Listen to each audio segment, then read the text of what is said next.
Hello, hello. Welcome to another episode of Tagalog Time with Bat.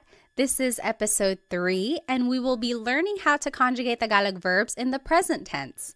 I encourage you to go back and watch episode 1 and 2 if you have not watched them yet. I have planned these episodes to kind of start from scratch. So if you don't know any Tagalog at all, start with episode 1 to learn about just the fundamentals of Tagalog, learning about basic phrases and everything like that. And then episode 2 will focus on how to use po so that you can be respectful when you're speaking to adults or to authority. And then now episode 3, this is more heavy on the grammar side so that we can start speaking more kind of simple sentences which you can use in a conversation. So let's go ahead and jump right in. In Tagalog, have you ever wanted to say something like, I am eating, she is sleeping, they are cooking? So basically anything in the present tense. If you've ever wanted to talk about what you are doing in this moment in time, or talk about what someone else is doing right now, this is a good episode to watch so that you can learn how to make these sentences to describe what you are doing currently. And this is our agenda for today. We will start by talking about verb conjugation in general. Then we will learn the Tagalog verb types. Then we will go into Tagalog pronouns so that we can start making simple sentences. And then we will learn the verb conjugation patterns and then practice them in some example questions. And then I will finish it off with a Taglish tip, which I think you will find very useful. So what is verb conjugation? First of all, a verb is an action word. So to run, to play, to jump, any kind of movement or action, that is a verb. And to conjugate means to change into a different form. So when we speak, we are constantly conjugating verbs depending on what we're trying to say. If we are talking about something that happened yesterday, we conjugate the verb in the past tense. If we are talking about what we will be doing tomorrow, we conjugate the verb in the future tense. So to conjugate just means to change into a different form. And I like to take the time to kind of explain what conjugate means because one time in a class, I had a student ask, what does conjugate mean? And here I was just throwing the word around thinking everyone knew what it meant. So I like to just kind of start at the basics and just explain what a verb is and what it means to conjugate it. Now, there are many different types of verb tenses. In English specifically, there's a whole bunch. The most common ones are the present tense, like what you're doing right now, past tense, what you did yesterday or last week, future tense, what you will be doing tomorrow or next month. Then in English, there are also lots of other tenses like the present perfect tense, like I have been to his house before. So that means like something happened in the past, but it's still kind of related to the present. Then there's the pluperfect tense. I had eaten lunch. So that's something that happened in the past. It's done. It happened at a specific moment in time. And then there are just so many more verb tenses out there, especially in English. But in today's class, we will focus on how to conjugate verbs in the present tense. Alrighty, so in Tagalog, there are 5 main types of verbs in Tagalog. Mag, ma, in, and E-verbs. Now, what makes them different is that some verbs are actor-focused and some are object-focused and some are both. So what does that mean? An actor-focused verb means that the subject is doing the action. For example, the boy is playing. Here, the subject is the boy and he is doing the action. He is playing. Whereas in an object-focused verb, the action is being done to the subject. For example, wash the dishes. Here, the subject are the dishes, and they are being washed. So the action is being done to the subject. So that's the difference between an actor and an object-focused verb. And the difference between them will be important when we are determining the type of sentence that we're going to make. So we'll see that more in the examples later on. Alrighty, so speaking of subjects, let's learn some subject pronouns. Ako means I, Ka means you singular, so it's just you by yourself, one person. Siya means he or she. And I want to point out that siya is gender neutral. That means you have to listen for the context of the sentence to determine who that person is talking about. And also, take a look at the spelling. It looks like it should be pronounced siya, but it's actually pronounced siya, siya. There are some regions in the Philippines that might pronounce it siya, but for the most part, in the Central Luzon, Tagalog-speaking areas, it's pronounced siya, siya. Next, sila is they. Tayo is we inclusive. Kami is we exclusive. So in Tagalog, it's interesting. There are two types of we. In English, we just say we, and then you have to kind of distinguish who you're talking about, like we who. So in Tagalog, if everyone is included, that's tayo. So you and me and everyone in the room, we are all eating, kumakain tayo. That's inclusive because everyone is doing the action. Whereas if it were me and my husband Chris, we are eating, that would be kumakain kami. That's exclusive because you're not included. I'm just kind of telling you about it. Kumakain kami, we are eating. And then lastly, kayo is you plural. So you all, that's you plural, kayo. Okay, now the simplest sentence structure is verb plus pronoun. If we take a look at the verb to cook, in Tagalog it's magluto. So if you want to say I am cooking, it's nagluluto ako. Or you could say nagluluto ka, you are cooking. Nagluluto siya, he or she is cooking. Nagluluto sila, they are cooking. Nagluluto tayo, we are cooking, inclusive. Again, that's you and me and everyone in the room. We are all cooking together. Everyone is included. Nagluluto tayo. Versus nagluluto kami. Me and my husband Chris, we are cooking. That's exclusive. And then nagluluto kayo, you all are cooking. Maybe you all as a class, nagluluto kayo. All right, so all of these examples just show the simple sentence structure, verb plus pronoun. So the verb goes first, and then the pronoun goes afterwards. It's the opposite of English where the pronoun goes first. Like, I am cooking, I is the pronoun, and then it's the verb cook. So in Tagalog, it's the opposite, verb plus pronoun. All right, so one important thing about Tagalog verbs is that they all have a root word, and then something is added to them to conjugate it to a different tense. So an affix or an infix is added to the word to change it into a different tense. For example, let's take a look at the word magluto, to cook again. You could say nagluluto ako, I am cooking. That's the present tense. Past tense, nagluto ako, I cooked.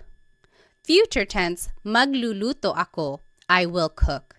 So I underlined here all of the root words. So luto is the root word.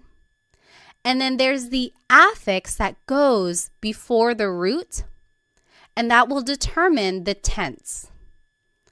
And what I want you to get from this slide is that if you can pick out the root word in a conversation, then that will really help with the translation of Tagalog for you. So if I heard someone say, oh, nagluto ako kahapon, then I would say to myself, okay, I know luto means to cook. Now I have to use context clues to figure out, are they talking about something that happened yesterday, or are they cooking right now, or are they going to cook tomorrow? So if you can pick out root words when you're listening to Tagalog, that will really help with the translation and understanding of the language. Alrighty, so let's go ahead and jump right into these conjugation patterns. We will start with the mag-verbs.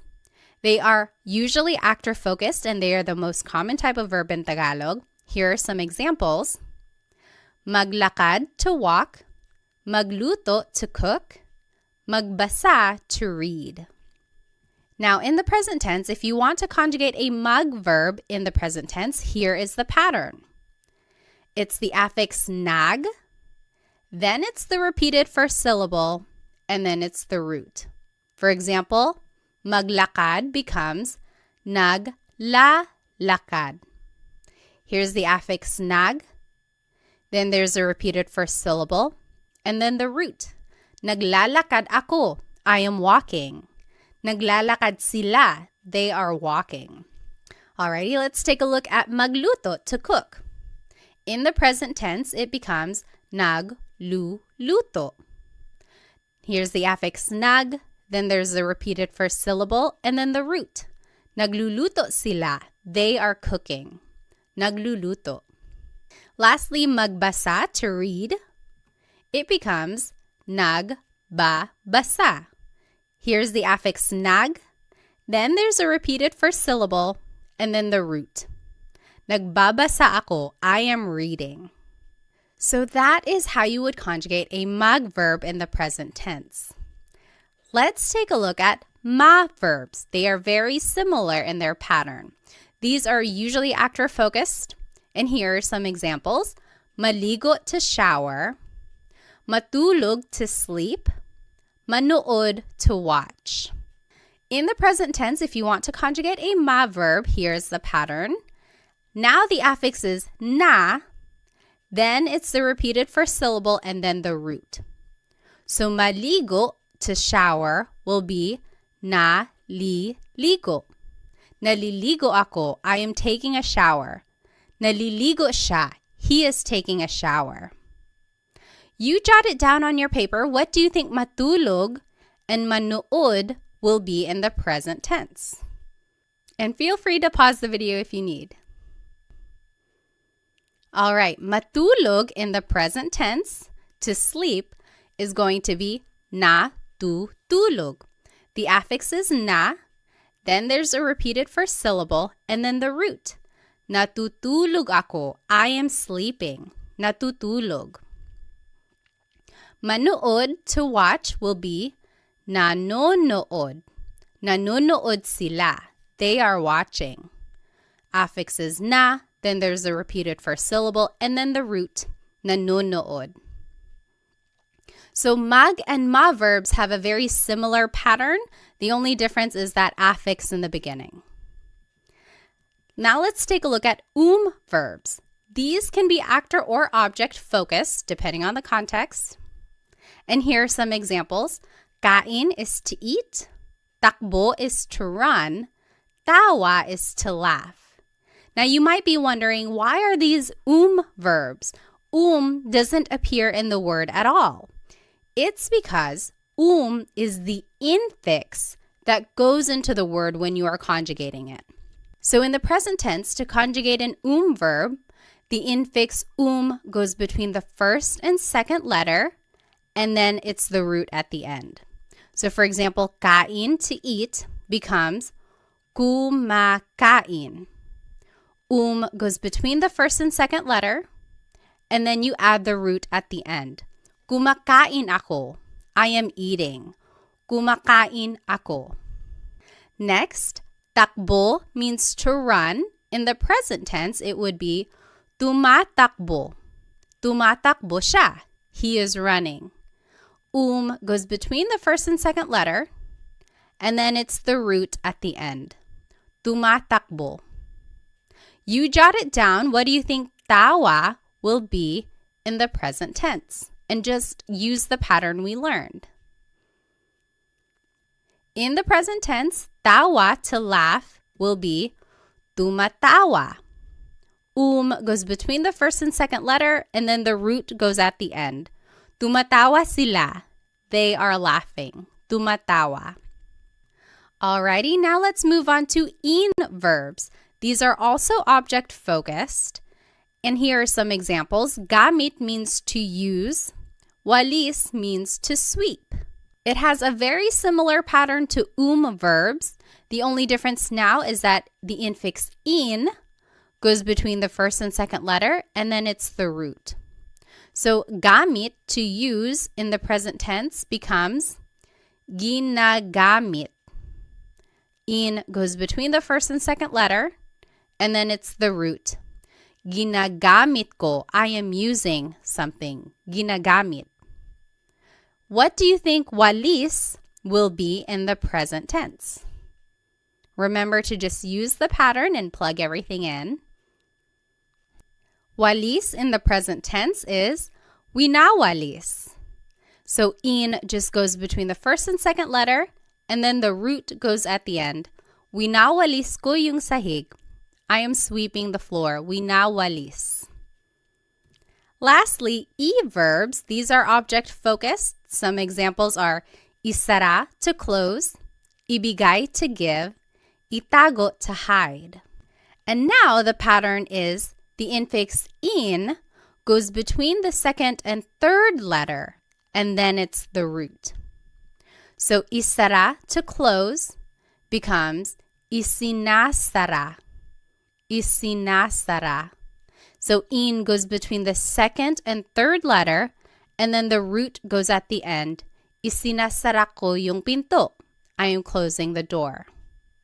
You jot it down. What do you think ibigay and itago will be in the present tense?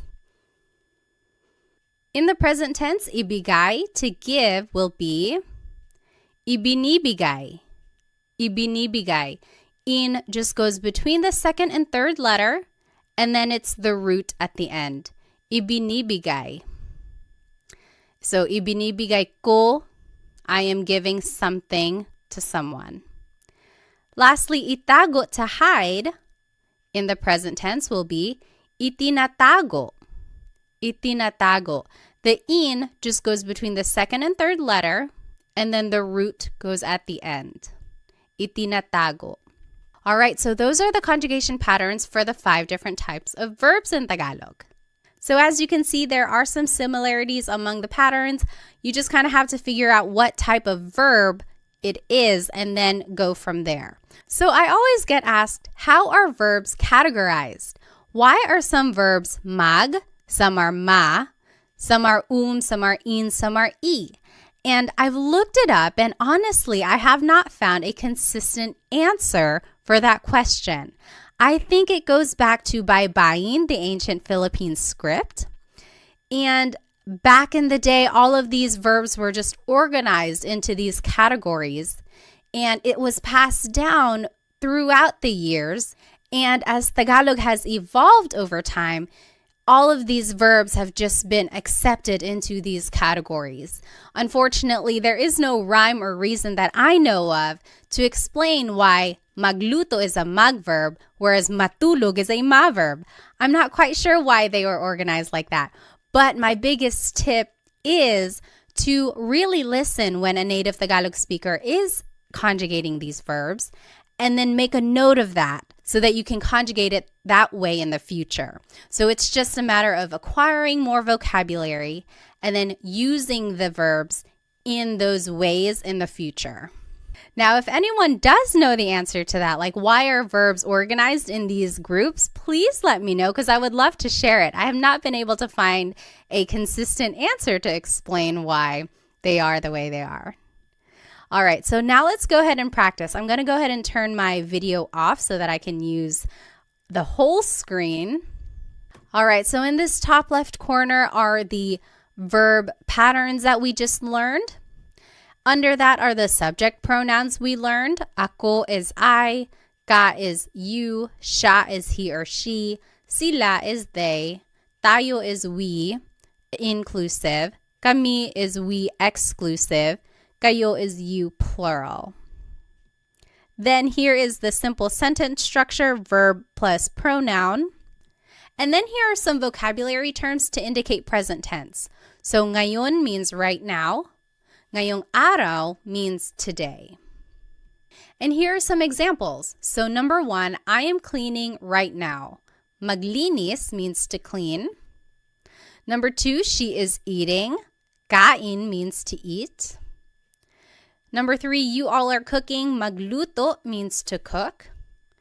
Number 4, we are walking. Maglakad, inclusive. Number 5, they are sleeping. Matulog. And number 6, we are watching TV. Manood, exclusive. So let's do number 1 together just so we are all on the same page. Remember our sentence structure here, verb plus pronoun. So the verb for to clean is maglinis. In the present tense, it's naglilinis. So mag-verbs, remember the pattern is affix nag, then there's a repeated first syllable, and then the root. Naglilinis, then I, the subject pronoun for I is ako. And then right now, ngayon. Naglilinis ako ngayon. I am cleaning right now. Naglilinis ako ngayon. You take a minute and do the last 5 questions and then we'll go over it. And feel free to pause the video now if you think you'll need more time. All right, so let's go ahead and do number 2. She is eating. Kumakain siya. Remember, kain is an verb. So the pattern for verbs is the infix goes between the first and second letter, and then it's the root. Kumakain siya. Number 3, you all are cooking. Nagluluto kayo. Nagluluto kayo. Number 4, we are walking. Naglalakad tayo. So remember, inclusive means everyone is doing the action. Tayo is the inclusive form of we. Number 5, they are sleeping. Natutulog sila. Natutulog sila. And lastly, we are watching TV. Exclusive. Nanonood kami ng TV. So not everyone is doing it. It's just me and someone else. Nanonood kami ng TV. So the TV just goes at the end. Nang means some or a thing. We are watching some TV. Now I want to take a look at this phrase, she is eating. Kumakain siya. Kain is a good example of a verb that can be actor or object focused. So we just learned kumakain siya. She is eating. But you could also say kumakain siya ng kanin. She's eating some rice. Or kumakain siya ng saging. She's eating a banana. So ng can mean some or a thing. And in all of these examples, kain is being conjugated as an verb. But you could also say kinakain niya yung cake. She is eating the cake. Or kinakain niya yung pandesal. She's eating the pandesal. Pandesal is like a sweet bread that's usually eaten for breakfast. So these last 2 examples, kain is being conjugated as an in-verb. What's the difference here? When kain is being conjugated as an verb, it is an actor-focused verb. So in these examples, it's like asking, what is she doing? Oh, she's eating. She's eating some rice. She's eating a banana. What is she doing? Versus when it's an object-focused verb, it's almost like you're asking, what is she eating? Oh, kinakain niya yung cake. She's eating the cake. Or kinakain niya yung pandesal. She's eating the pandesal. So when it's an actor-focused verb, it's more answering the question, what is she doing? Object-focused verb, it's like answering the question, what is she eating? So there you can kind of see the shift in the focus of the sentence. Is it more focused on what the subject is doing or focused on what the subject is eating? So I think that's very interesting how the verbs can take on a different kind of focus depending on the context of your sentence. All right, so let's go back to the examples we just did. If you look closely, you'll notice that all of these examples are mag, ma, or verbs. That is because they are all actor-focused, meaning you can use a subject pronoun like we were using. However, if you want to use an in or e-verb, now you have to actually use a possessive pronoun. And the idea here is that for in or e-verbs, Since the object is the focus of the sentence, it's almost like you are in possession of that object, so you have to use these possessive pronouns. So let's take a look down here in the bottom left corner. Here are possessive pronouns. Ko means my or I. Mo means your or you singular. Niya means her or his, he or she. Nila means their or they. Natin means our or we inclusive. Namin means our or we exclusive. Ninyo means your or you plural. So you might be wondering, how can it mean my or I, your or you? Because you can use these pronouns in different ways. So you could say like, bahay ko, my house, or bahay mo, your house. So when you're attaching it to an object, it takes on the possessive quality of like my or your or his or her. But when you're using it in a sentence with an object-focused verb, then it takes on the translation of I, you, he or she. So now this is the sentence structure we will be using when we use an in or e-verb. Verb plus pronoun, like we were just doing. Then it's the word yung, and then it's the noun. A very similar word is ang, A-N-G. That also means the. However, yung is specific. It's like that thing. So for our purposes, let's just use yung because it's a little bit more specific to the examples we will be going over. And then again, here are some vocab words to indicate present tense. Ngayon means right now. Ngayong araw means today. And here are some examples. I am using the car, and I gave you some vocabulary words. Gamit means to use. Coche is car. Number 2, he is closing the door. Isara means to close. Pinto means door. Number 3, you all are sweeping the floor. Walis means to sweep. Sahig means floor. Number 4, they are hiding the toys. Itago means to hide. Mga laruan means toys. So this is interesting. If you want to make a noun plural, you have to add the word mga in front of it. It's not like in English where you just add an S at the end. To make a noun plural, you have to add this word mga. So let's do the first one together. Just so we're on the same page, keep an eye on your new sentence structure here, verb plus pronoun, then yung, then the noun. So I am using the car. Gamit is to use. In the present tense, it's ginagamit. Remember, the in just goes between the first and second letter, and then it's the root. Ginagamit, and then the pronoun I in the possessive pronoun is ko. And then yung car is coche. Ginagamit ko yung coche. I am using the car. Ginagamit ko yung coche. So as you can see, we just kind of plugged everything into this sentence structure. And then we also used the pattern that we learned for these different types of verbs. So go ahead and take a minute. You do the last 3 examples and then we'll go over it. Feel free to pause the video if you need. All right, let's do number 2. He is closing the door. Isinasara niya yung pinto. Isinasara niya yung pinto. So the pattern for E-verbs, the in just goes between the second and third letter, and then it's the root. He, as a possessive pronoun, is niya. Yung pinto, the door. Number 3, you all are sweeping the floor. Winawalis nyo yung sahig.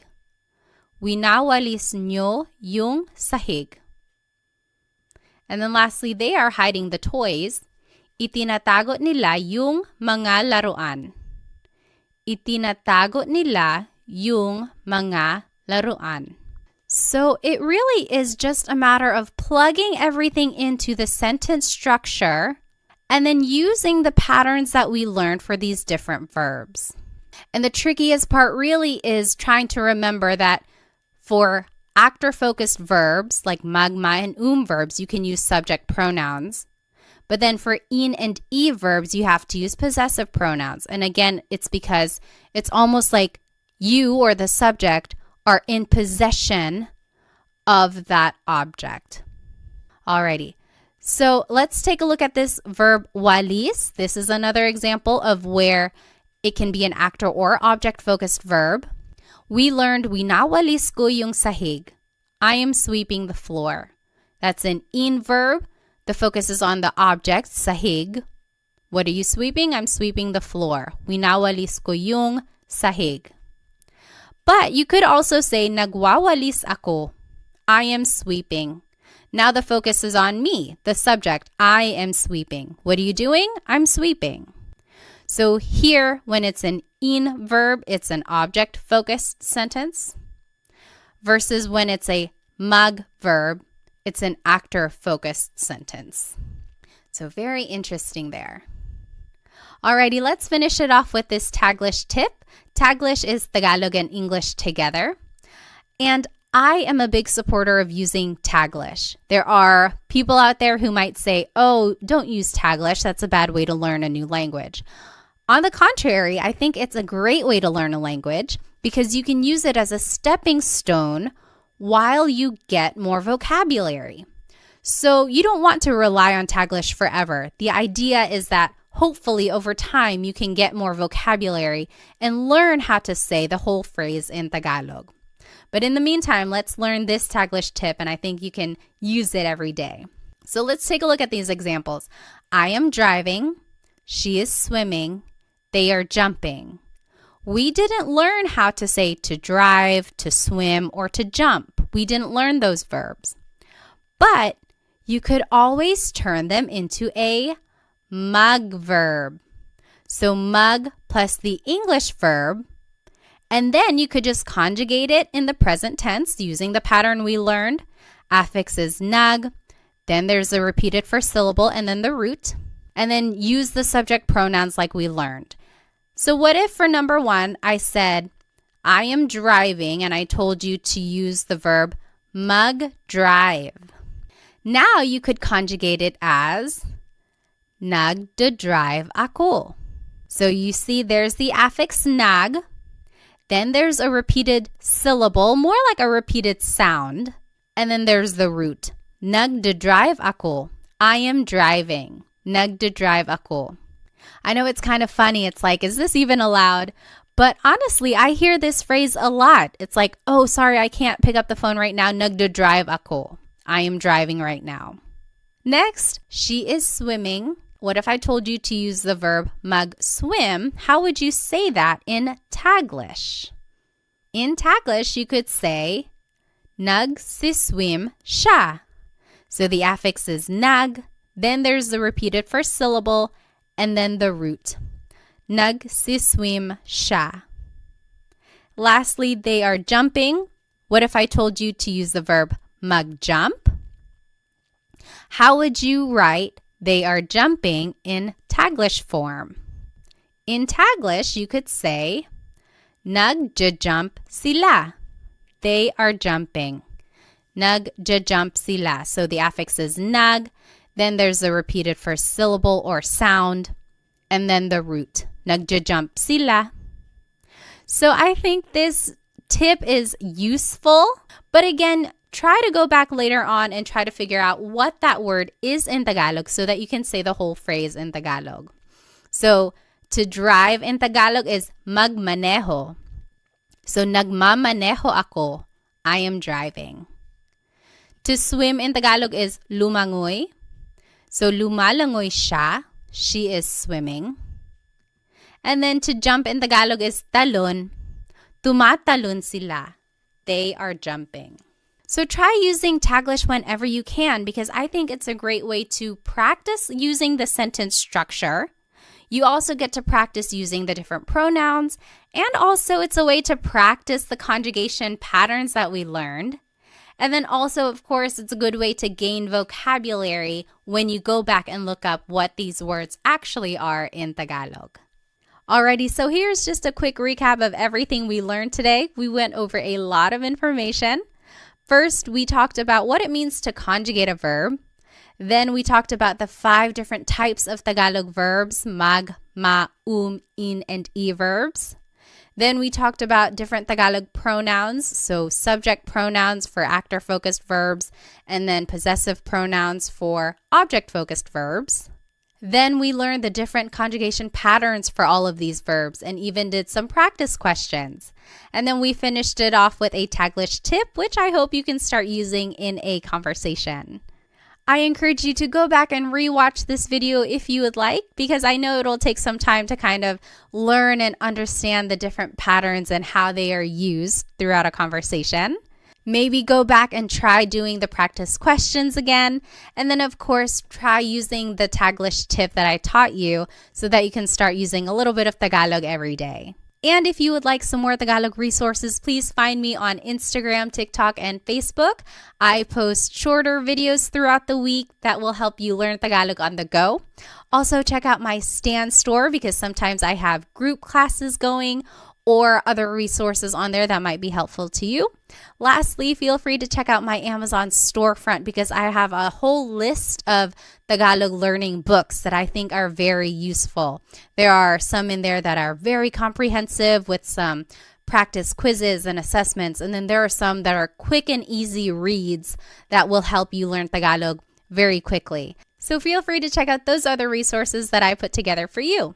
Thank you so much for spending some time with me today. Keep an eye out for the next Tagalog lesson where I will be teaching how to conjugate verbs in the past tense and the future tense. And I think it will go a little bit quicker if you were able to follow along with this lesson because now it's just a matter of learning a new pattern and learning new infixes and affixes. Wherever you are in your Tagalog learning journey, I am here to support you. So thank you so much. I'll see you in the next episode. Paalam!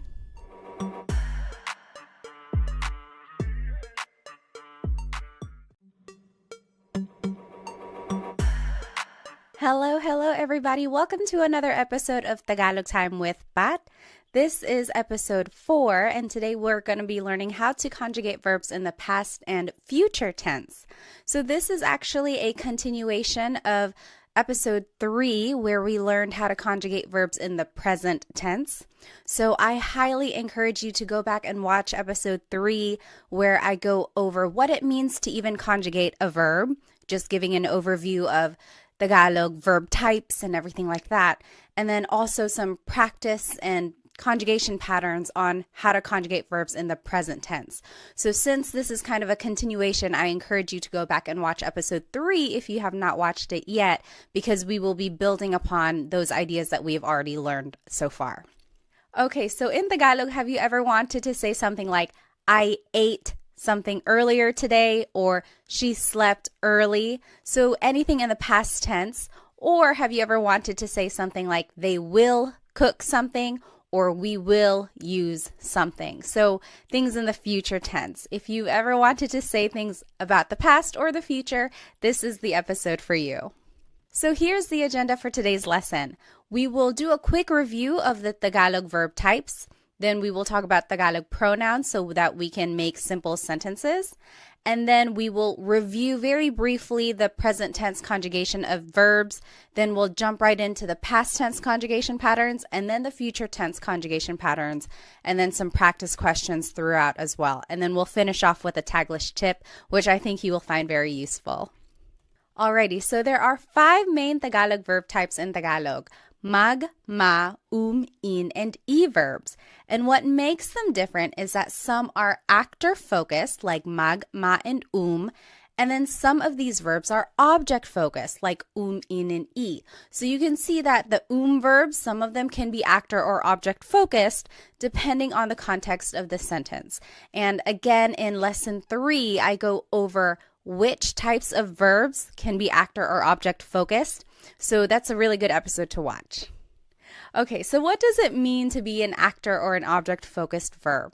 Well, an actor focused verb means that the subject is doing the action. For example, the boy is playing. Here, the subject is the boy, and he is doing the action, he is playing. So the focus here is on the subject. Whereas for an object-focused verb, the action is being done to the subject. For example, wash the dishes. Here, the subject is the dishes, and something is being done to them. They are going to be washed. So here the focus is more on the object, which is the dishes, versus when the focus is on a subject like a person or the actor. And then let's just review some subject pronouns. Ako is I. Ka is you singular. Siya is he or she. Again, this is gender neutral. You have to listen to the context of the sentence to figure out who someone is talking about. And again, just to point out the pronunciation, it looks like it should be pronounced siya, but it's usually pronounced siya, siya. Sila is they. Tayo is we inclusive. Kami is we exclusive. We'll go back to that. Kayo is you plural. So you all as a class, kayo. So now let's go back to the two different types of we here. So tayo is all of us together. You and me and the whole class, we are all doing the action. So kumakain tayo. We are all eating. Kumakain tayo. So it's inclusive because everyone is doing the action. Versus kami means me and someone else. So me and my husband Chris, we are eating. Kumakain kami. We are eating. You're not doing the action. I'm just telling you about it. So maybe you're calling me and I'm like, oh, kumakain kami. We are eating. So that's exclusive. So the simplest sentence structure in Tagalog is verb plus pronoun. It's the opposite of English where the pronoun goes first. I am running. I am eating. So there the pronoun I goes first. But in Tagalog, it's the opposite. The verb goes first. So for example, let's take a look at the verb to cook, which is magluto. Using the subject pronouns we just learned, here are some simple sentences. Nagluluto ako. I am cooking. Nagluluto ako. Nagluluto ka. You are cooking. Nagluluto siya. He or she is cooking. Nagluluto sila. They are cooking. Nagluluto tayo. We are all cooking together. So remember, that's inclusive. We're all doing it. Nagluluto kami. We are cooking. So me and my husband Chris, nagluluto kami. That's exclusive. And then nagluluto kayo. You all are cooking. Maybe you all as a class, you all are cooking. So this is a good slide to know just because it shows how you can put the verb and the pronoun together, and then it shows how the different subject pronouns are used.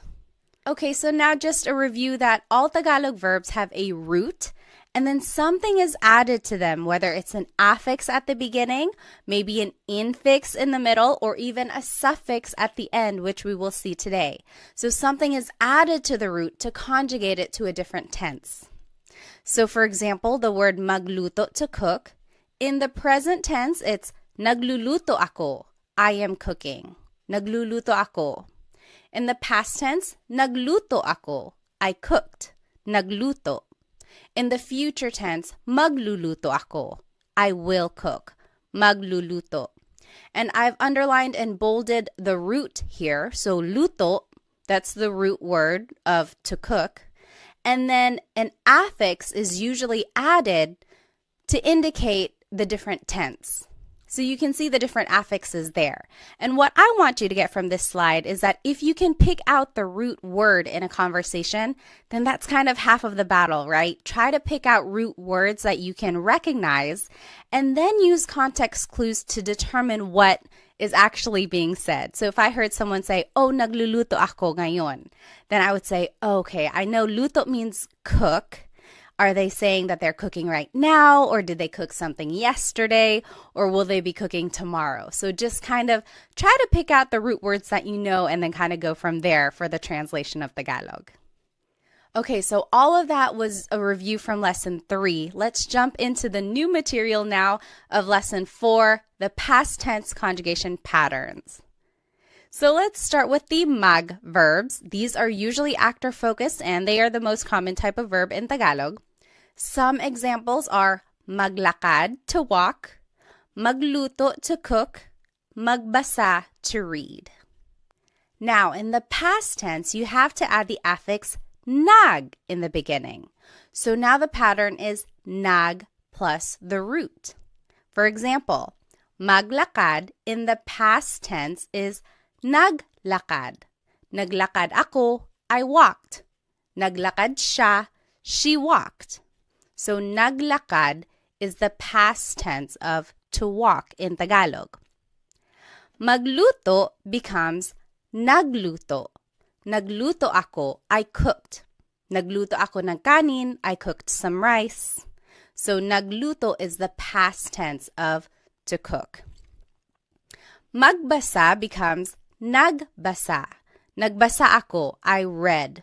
So nagbasa is the past tense of to read. So you can see how the pattern is nag plus the root, right? It's a little different from the present tense.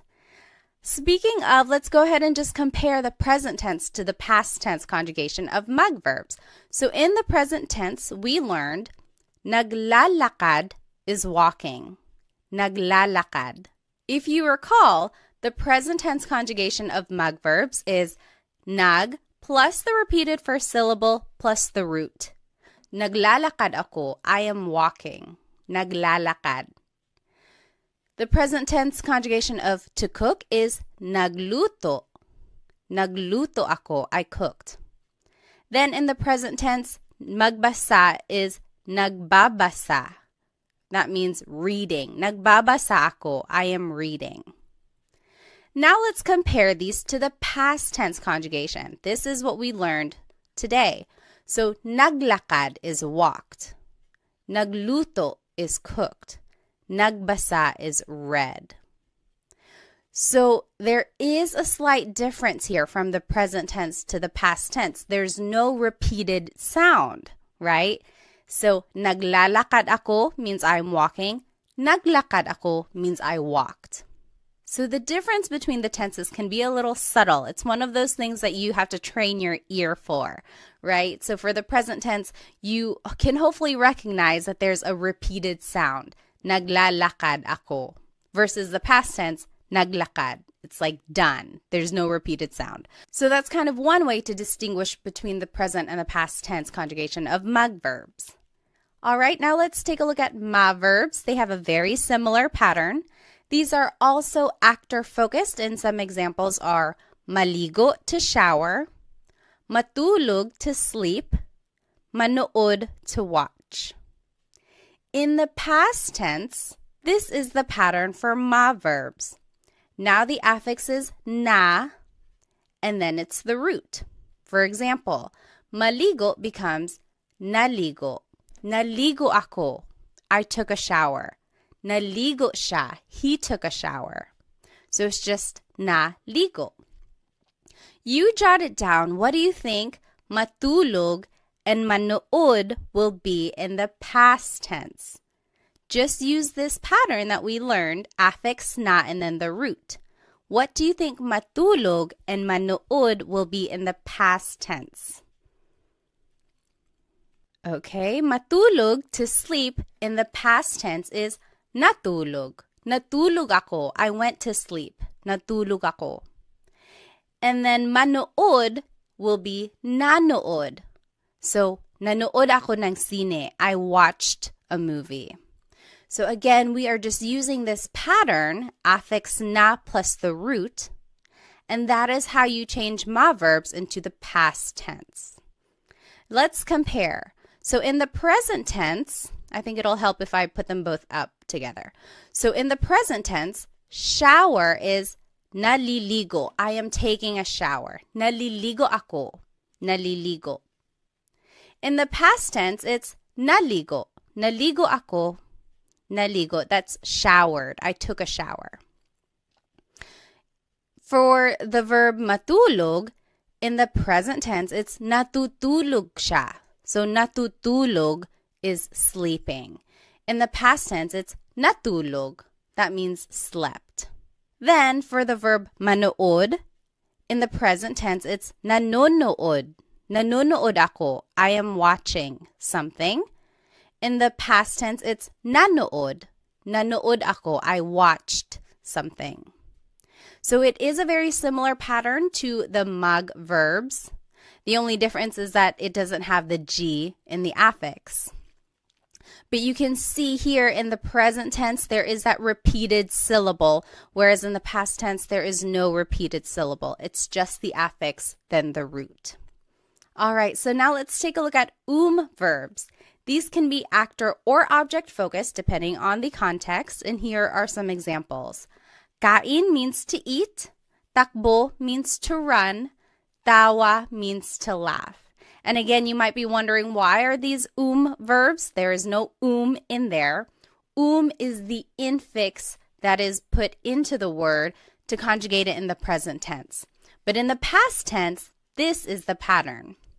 So goes after the first letter when you're using it in the past. For example, kain, to eat, becomes kumain. Kumain ako, I ate. Kumain. Takbo becomes tumakbo.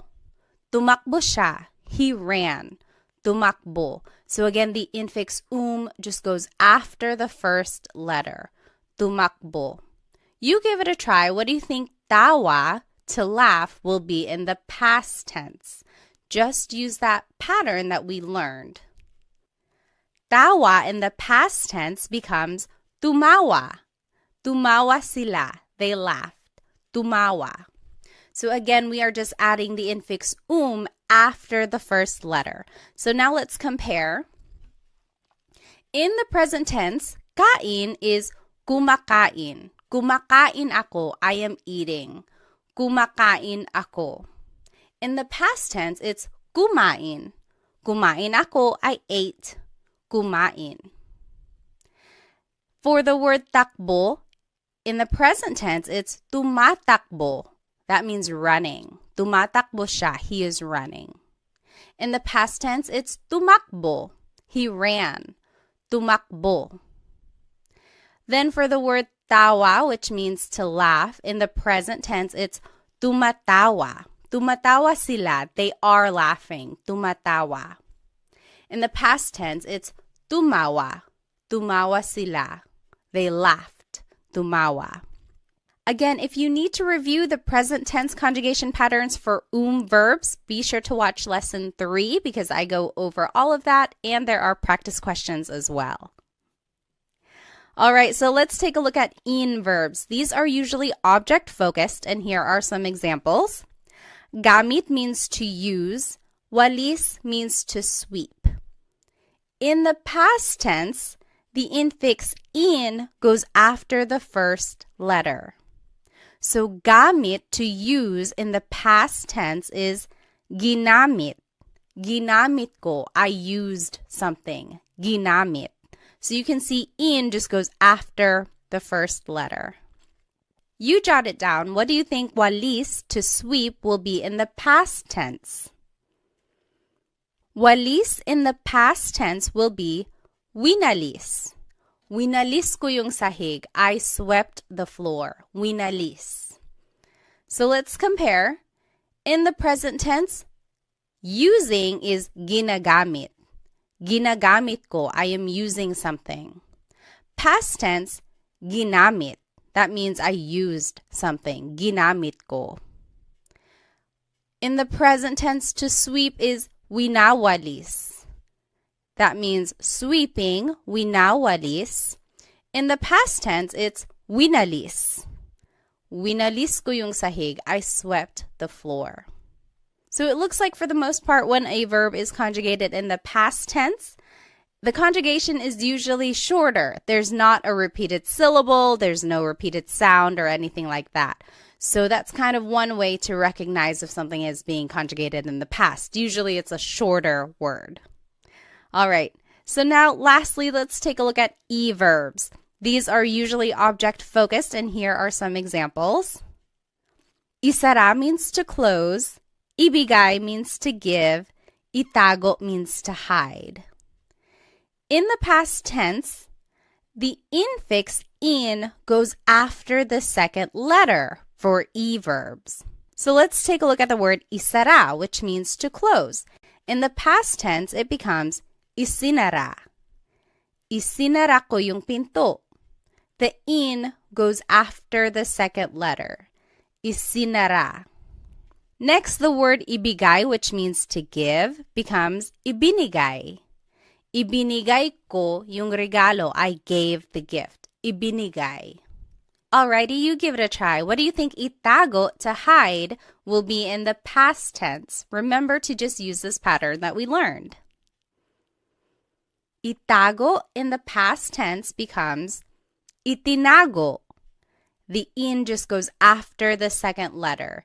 Itinago ko, I hid something. Itinago. Now let's compare. In the present tense, isara is isinasara, closing, isinasara.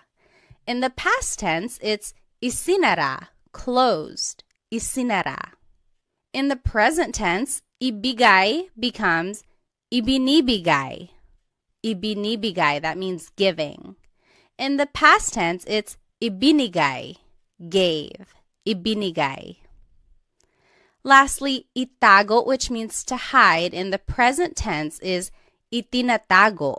That means hiding, itinatago. In the past tense, it's itinago, hid, itinago. So those are all of the past tense conjugation patterns for the different types of verbs in Tagalog. I will go ahead and turn off my screen so that we can do some practice questions. All right, so up here in the top left corner are the conjugation patterns that we just learned for all of the different types of verbs. Then here are some subject pronouns that we learned. And then the sentence structure is verb plus pronoun, and then the time goes at the end. And then here are some vocabulary terms to indicate past tense. So kahapon is yesterday, kahapon. Kanina is earlier, kanina. Nung isang araw means the other day, nung isang araw. Nung isang linggo is the other week or last week. Nung isang buwan means the other month or last month. Nung isang taon means the other year or last year. Okay, now let's take a look at these examples here. So he watched a movie yesterday, and I gave you a hint. To watch is manood. So if we were going to do this together, let's review here that the sentence structure is verb plus pronoun plus time. So the verb here is manood. In the past tense, ma-verbs, the pattern is affix na and then the root. So it becomes nanood. Then it's the pronoun siya, he. Nang sine, a movie, kahapon, yesterday. So in our sentence structure, I didn't point out where an object would go. It would go before the time.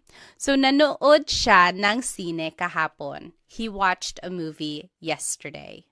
Nanood siya ng sine kahapon. Now you give it a try. You answer 2 through 5. You can pause the video now if you need more time, and then we will go over it. Alrighty, we'll go ahead and go over the answers. So she ran earlier. Remember, the sentence structure is verb plus pronoun plus time. So it would be tumakbo siya kanina. She ran earlier. Tumakbo siya kanina.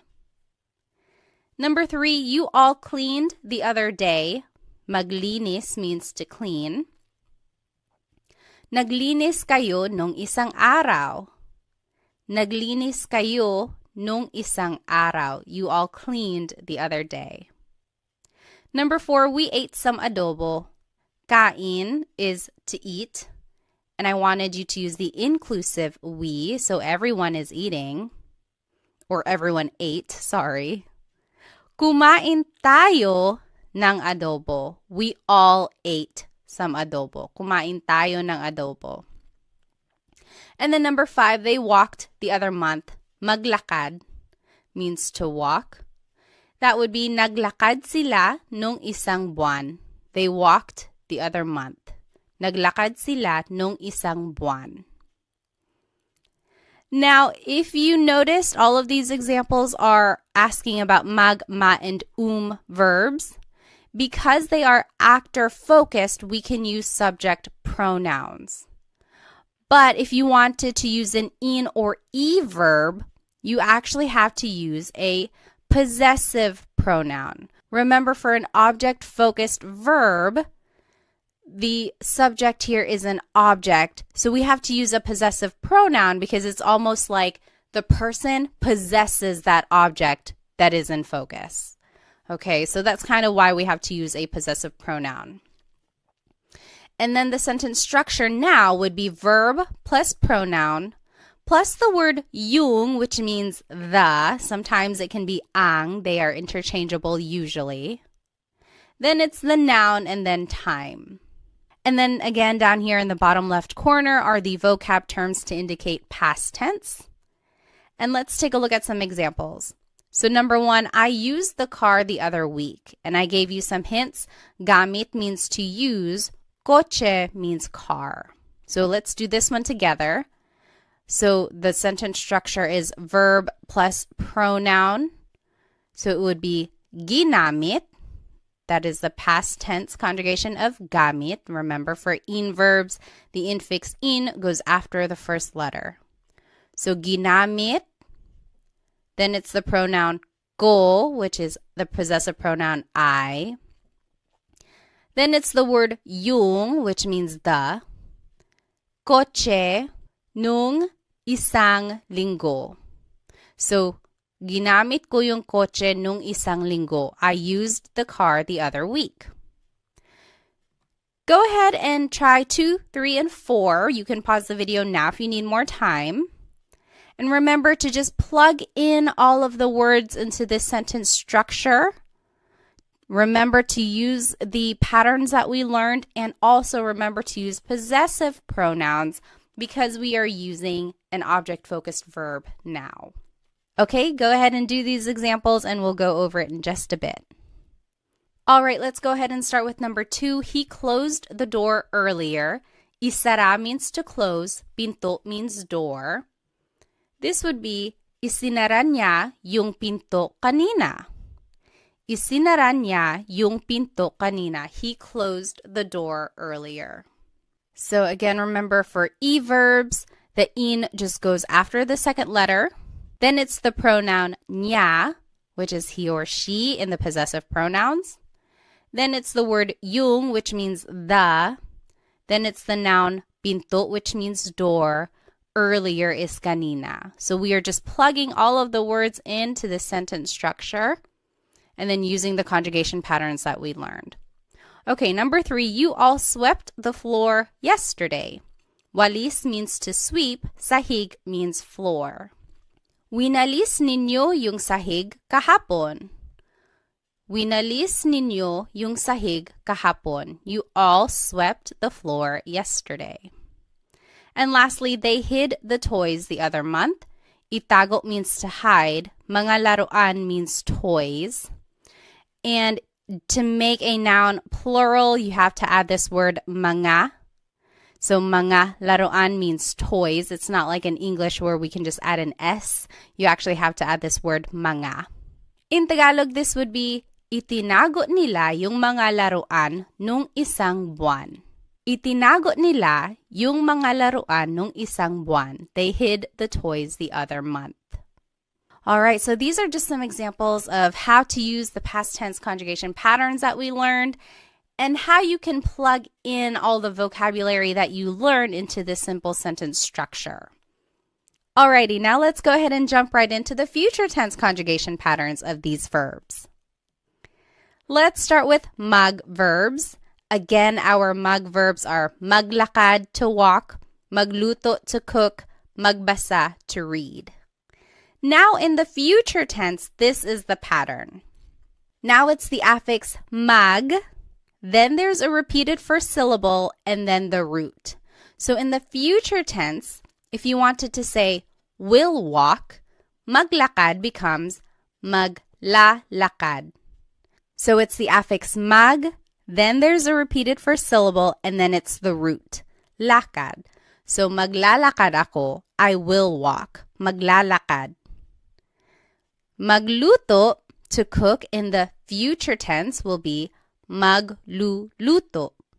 Again, the affix is mag, then there's the repeated first syllable, and then the root. Magluluto sila, they will cook. Lastly, magbasa, to read, becomes magbabasa. Magbabasa ako, I will read. So let's compare all of these tenses together. And let's just take a look at the highlighted ones. So in the present tense, to walk, it is naglalakad. That means walking, naglalakad. In the past tense, to walk is naglakad, walked, naglakad. In the future tense, it's maglalakad, maglalakad. That is will walk. So future tense and present tense are very similar for mag-verbs. The only difference is the first letter. So it's one of those things where you have to listen very carefully, but also rely on the context clues in case you miss what that first letter was. Okay, so it is a very similar pattern for present and future tense conjugation of mag-verbs. Next, let's take a look at ma-verbs. It's a very similar pattern to the mag-verbs. Again, here are some ma-verbs. Maligo, to shower. Matulog, to sleep. Manood, to watch. In the future tense, here is the pattern for ma-verbs. Now the affix is ma, then there's a repeated first syllable, and then it's the root. So maligo, to shower, in the future tense will be maliligo. The affix is ma, then there's a repeated first syllable, and then it's the root. Maliligo ako, I will take a shower. You jot it down. What do you think matulog, to sleep, and manood, to watch, will be in the future tense? And remember to just use this new pattern. Okay, in the future tense, matulog, to sleep, will be matutulog. Matutulog ako, I will go to sleep. Matutulog. So the affix is ma, then there's a repeated first syllable, and then the root. Matutulog. And then manood, to watch, will be manunood. Affix is ma, then there's a repeated first syllable, and then the root. Manunood ako, I will watch. Now let's compare all of the tenses together for ma-verbs. Let's just take a look at the highlighted ones. Maligo means to shower.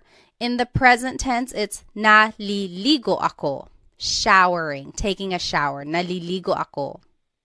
In the past tense, it's naligo, showered. Naligo. In the future tense, it's maliligo. Maliligo ako, I will take a shower. Again, for ma-verbs, it's a very similar pattern for present and future tense conjugation. The only difference is that first letter. But they both have that repeated first syllable. So again, try to listen carefully or try to rely on the context clues so that you can figure out what they're talking about. Okay, next, verbs. Our verbs are kain, to eat, takbo, to run, tawa, to laugh. Now the pattern for verbs is you repeat the first syllable. So take a look at this. Kain, to eat, becomes kakain. Kakain ako, I will eat. Kakain ako ng pansit. I will eat some pansit. So it's very interesting because now there's no infix at all for future tense conjugation of verbs.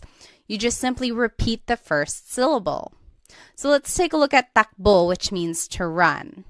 Takbo in the future tense becomes tatakbo. Tatakbo sila, they will run. Tatakbo. Again, you're just repeating the first syllable. You give it a try. What do you think tawa, to laugh, will be in the future tense? All right, tawa will be tatawa. Tatawa sila, they will laugh. So you're just repeating the first syllable for the future tense conjugation of verbs. Very interesting. They just dropped the altogether. So let's go ahead and compare all of the conjugation patterns for verbs. We'll just take a look at the verb kain here, highlighted in yellow. In the present tense, to eat, it's kumakain. kumakain ako. I am eating. Kumakain. In the past tense, it's kumain. Kumain ako. I ate. And then in the future tense, it's kakain. Kakain ako. I will eat. So very interesting. All of the conjugation patterns are different for verbs here. Then in-verbs, some examples are gamit, to use, walis, to sweep. Now the pattern for future tense conjugation of in-verbs is that you have to repeat the first syllable, then it's the root, then in goes at the end. So take a look at the word gamit, which means to use. In the future tense, it would be gagamitin. Gagamitin ko yung kotse. I will use the car. Gagamitin. So you repeat the first syllable, then it's the root, then it's in at the end. So this is very interesting. We haven't seen a suffix yet, so the in goes at the end of the word. This is the first time we've seen this. You jot it down. What do you think walis, to sweep, will be in the future tense? And just use this pattern. All right, walis in the future tense will be wawalisin. Wawalisin ko yung sahig. I will sweep the floor. Wawalisin. So again, you just repeat the first syllable, then it's the root, and then in goes at the end. Let's compare all of the conjugation patterns for in-verbs. We'll just take a look at the ones highlighted in yellow. So gamit means to use. In the present tense, it's ginagamit, using, ginagamit. In the past tense, it's ginamit, used, ginamit. And then the future tense, gagamitin, will use, gagamitin. So very interesting there. Lastly, e-verbs. Some examples are isara, to close, ibigay, to give, itago, to hide. Now, for the future tense conjugation of e-verbs, you would just repeat the second syllable. Isara, to close, becomes isasara. Isasara ko yung pinto. I will close the door. Isasara. You just repeat the second syllable. You give it a try. What do you think ibigay, to give, and itago, to hide, will be in the future tense? And just follow this pattern. Okay? Ibigay will be ibibigay. Ibibigay ko yung regalo. I will give the gift. Ibibigay. And then itago, to hide, will be itatago. Itatago ko yung pera. I will hide the money. Itatago. So again, you are just repeating the second syllable. Let's go ahead and compare all of these conjugation patterns for e-verbs. In the present tense, isara, to close, is isinasara. Isinasara. That means closing. Isinasara. Past tense, it's isinara, closed. Isinara. And then in the future tense, it's isasara, will close. Isasara. All right, so those are all of the future tense conjugation patterns for the verb types in Tagalog. Now let's do some practice questions. I'm going to go ahead and turn off my screen again. Now in the top left corner are the future tense conjugation patterns that we learned for all of the verbs. Then are the subject pronouns. And then it's the sentence structure down in the bottom left corner. And now in the green are some vocabulary terms to indicate future tense. So bukas is tomorrow, bukas. Mamaya means later, mamaya. Sa susunod na linggo, next week. Sa susunod na buwan, next month. And sa susunod na taon, next year. Now here are some examples. Let's do the first one together. I will watch a movie tomorrow. Manood means to watch. So again, let's take a look at our sentence structure. It should be verb plus pronoun plus time. Manonood is the future tense conjugation of manood. Manonood, ako means I. Nang sine, bukas means tomorrow. Manunood ako ng sine bukas. I will watch a movie tomorrow. Again, if you're going to add an object, it would just go right before time. So you give it a try. You can pause the video now if you need. You do numbers 2 through 5 and we'll go over them in just a bit. All right, let's start with number 2. They will run later. Takbo means to run. Tatakbo sila mamaya. Tatakbo sila mamaya. Number 3, we exclusive will clean next week. Maglinis means to clean. Maglilinis kami sa susunod na linggo. Maglilinis kami sa susunod na linggo. We will clean next week. Number 4, you singular will eat pansit later. Kain means to eat. Kakain ka ng pansit mamaya. Kakain ka ng pansit mamaya. And then lastly, she will walk next month. Maglakad. Maglalakad siya sa susunod na buwan. Maglalakad siya sa susunod na buwan. All right. Again, these examples focus on the mag, ma, and verbs. Since they are actor-focused, we can use subject pronouns.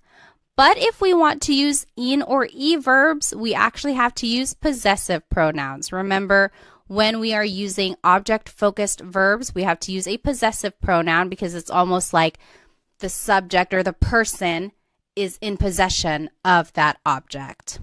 And the sentence structure is verb plus pronoun plus the word yung, which means the. Then it's the noun, then it's time. And again, the box in green has the vocabulary terms to indicate future tense. And now let's do these examples. Let's start with number 1. We exclusive will use the car later. Gamit means to use. Kotse means car. So let's take a look at the sentence structure. The verb should come first. So the future tense conjugation of gamit, let's take a look at in-verbs. Repeat the first syllable, then it's the root, then you add in at the end. So it would be gagamitin. Gagamitin, then it's we exclusive, namin, yung kotse mamaya. Gagamitin namin yung kotse mamaya. You give it a try. You can pause the video now. You try 2, 3, and 4. Just plug in the vocabulary into the sentence structure and then use the conjugation patterns for in and e verbs. Go ahead and do that and we'll check it in just a bit. Alrighty, let's go ahead and do number 2. He will close the store next week. Isara means to close. Tindahan means store. Isasara niya yung tindahan sa susunod na taon. Isasara niya yung tindahan sa susunod na taon. He will close the store next week. Number 3, you all will sweep the floor tomorrow. Walis means to sweep. Sahig means floor. Wawalisin ninyo yung sahig bukas. Wawalisin ninyo yung sahig bukas. You all will sweep the floor tomorrow. And lastly, number 4, they will hide the toys next month. Itago means to hide. Mga laruan means toys. Itatago nila yung mga laruan sa susunod na buwan. Itatago nila yung mga laruan sa susunod na buwan. So these are just some examples on how to use the future tense conjugation of these verbs. And it gives a good practice on how to use this sentence structure where the verb comes first, then it's the pronoun, and then sometimes an object, and then the time goes at the end. So hopefully you can recognize this pattern when you hear native Tagalog speakers speaking Tagalog. Now I want to finish off our lesson with a quick Taglish tip. And Taglish is Tagalog and English put together. I am a big supporter of using Taglish. I think it's a great stepping stone for learning new vocabulary, especially while you are learning a new language. It's not very attainable to try and speak a language fluently right away, and no one is making you do that, okay? So take your time, try to use as much Tagalog as you can, even if that means having to use Taglish or Tagalog and English put together in a sentence. So let's take a look at these examples. I drove yesterday. She will swim later. They jumped earlier. We didn't learn these verbs. We didn't learn to drive. We also didn't learn to swim or to jump. But you can always turn them into a Mag-verb. So that means mug plus the English verb. Then conjugate it like you would in the past or the future as a Mag-verb. And then you can use subject pronouns in your sentence. So let's take a look at number 1, I drove yesterday. What if I told you to use mag-drive?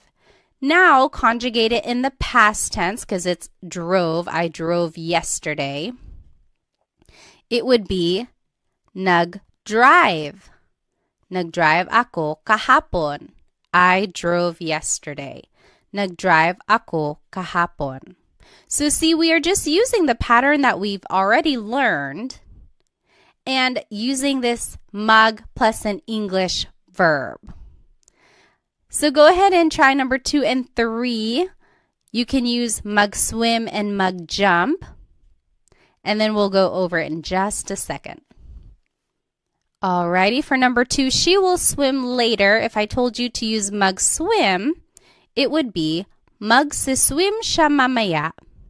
Magsiswim siya mamaya. So again, for the future tense conjugation of a mag-verb, it's mag plus the repeated first syllable plus the root. Magsiswim siya mamaya.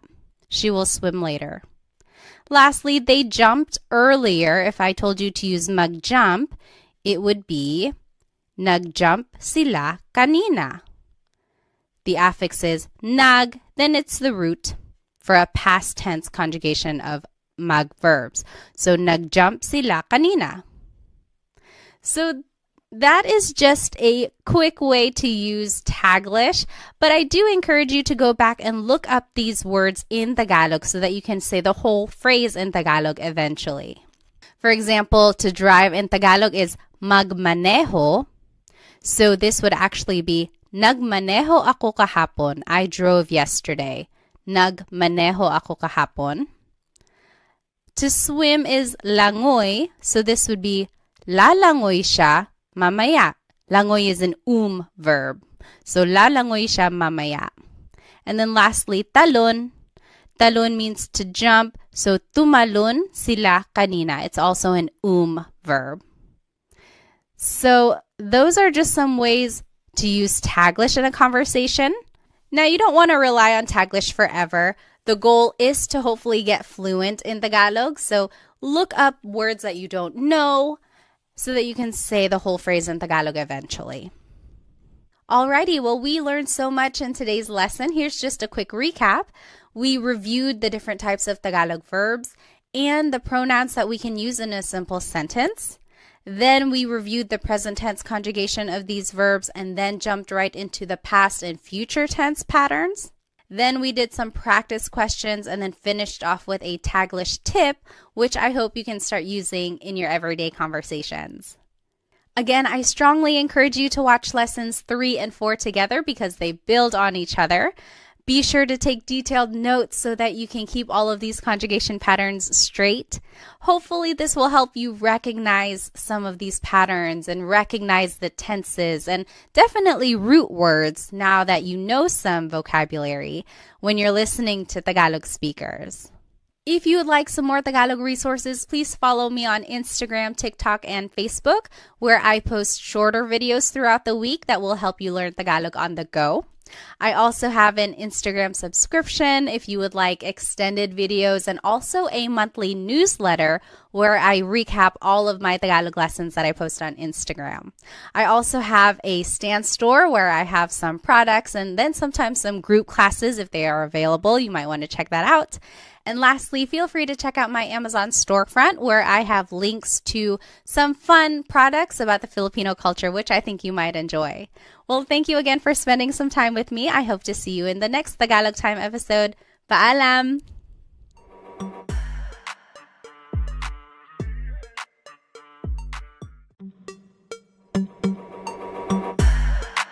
Hello, everybody. Welcome to another episode of Tagalog Time with Pat. This is episode 5, and we will be learning how to use possessive pronouns with nouns. In Tagalog, have you ever wanted to say something like, my friend is funny, her dog is brown, or that's Sam and Mary's house, or that's mine?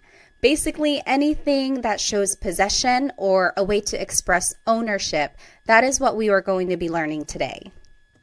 So here's today's lesson agenda. We will be learning the different types of possessive pronouns. Then we will learn the various sentence structures for how to use them. And then we will learn possessive sentence markers and demonstrative pronouns so that we can make a variation of sentences. And then we will learn a Taglish tip, and then we will be doing practice questions all throughout the lesson. So go ahead and grab your piece of paper and something to write with so that we can practice. All right, so what is a possessive pronoun? Well, it's a part of speech that is used to describe ownership or possession of a noun. If you recall, if you've been following these series in a chronological order, we have already been learning possessive pronouns, but we've been using them with a verb. So specifically with an object-focused verb, we've been using a possessive pronoun because the idea is that the person in that sentence is in possession of the object that is in focus. So these 3 examples are a review of the past couple lessons, lessons 3 and 4. They are straight from those slides. So I am going to use the car tomorrow. Gamit means to use. Kotse means car. In Tagalog, it would be gagamitin ko yung kotse bukas. It's a future tense sentence, so it's gagamitin. And then ko is the possessive pronoun here, meaning I. So gagamitin ko yung kotse bukas. Number 2, she swept the floor earlier. Walis means to sweep. Sahig means floor. In Tagalog, this would be winalis niya yung sahig kanina. Winalis is the past tense form of to sweep. Niya is the possessive pronoun here, meaning she. And then number 3, they are closing the door. Isinasara nila yung pinto. Isinasara is the present tense conjugation of isara, which means to close. Nila means they. So here are the possessive pronouns we already know. We've been using them with a verb, but today we will learn how to use them with a noun. All right, so a possessive pronoun sometimes can be called a possessive adjective or a personal pronoun. And an adjective is something that describes a noun. So if you were to say my house, you are kind of describing it. You're describing whose it is. It's mine, right? It's my house. So it kind of makes sense that sometimes it's called a possessive adjective. And then same with personal pronoun. A pronoun means it's something that is replacing the noun. So if I were to say I am sweeping, ko is that pronoun since it's meaning I. Okay, so these are the different names for possessive pronoun depending on what type of resource you're using. Now let's review the possessive pronouns that we've already learned. Ko means I or my. Mo is you or your singular. Niya, he or she, his or her. Again, this is gender neutral. Nila, they or their. Natin, we or our inclusive. Namin, we or our exclusive. Ninyo is you or your plural. So that's you all as a class. And we will take a look at the difference between this inclusive and exclusive meaning here. So let's take a look at the noun house. In Tagalog, house is bahay. This week we're learning Bahay ko is my house. Bahay ko. Bahay mo is your house. Singular. So that's just you, one person, your house. Bahay mo. Bahay niya, his or her house. So niya is gender neutral. You really have to focus on the context of the sentence to determine who someone is talking about. Bahay niya. Bahay nila, their house. Bahay natin, our house inclusive. So if you and me and the whole class, we all lived in the same house, we could say bahay natin. Everyone is included there. versus bahay namin means our house exclusive. So me and my husband Chris, we have our own house. That's bahay namin. You're not included, I'm just telling you about it. So bahay namin. And then bahay ninyo, your house, plural. So you all as a class, you all have a house. That's bahay ninyo, your house.